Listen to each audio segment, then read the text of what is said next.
Assalamu alaikum wa rahmatullahi wa barakatu. Barkanmu da wannan lokaci. Sannan mu da sake saduwa a cikin shirin mu'amala news, inda muke kawo muku muhimman labarai cikin takaitaccen lokaci. Ga kanin labaranmu na yau. An ci gaba da samun sabon bayani kan mummunan hatsarin kwale-kwalen da ya kife a yankin Goronyo na jihar Sokoto.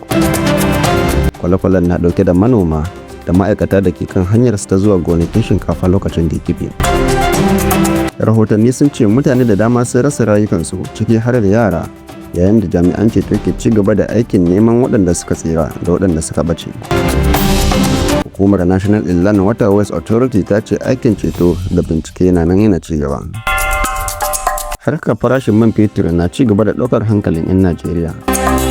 Rahotannin kasuwar man fetur sun nuna cewa Dangote Refinery ta yi wasu sauye-sauye a farashin kayayyakin man fetur a wannan shekara, yayin da gasar kasuwa da canjin farashin makamashi ke ci gaba da tasiri a kasuwar.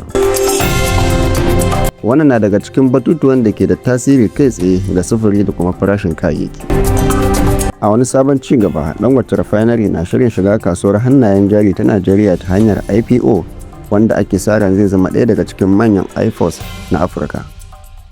Rahotanni sun ce kamfanin ya riga ya samu tsarin tallafin kuɗi na dala biliyan 1 a matsayin wani bangare na shirye-shiryen IPO din. A fagen siyasa, shugaban Najeriya Bola Ahmed Tinubu ya ci gaba da fuskantar muhawara kan manufofin tattalin arziki yayin da siyasar zaben 2027 ke ƙara ɗaukar hankali.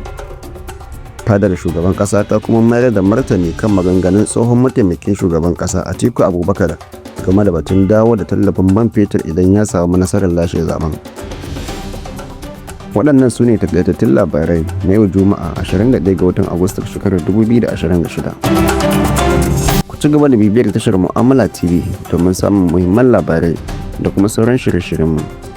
Ni ne dai naku Ibrahim Ismail Salanta. Assalamu alaikum.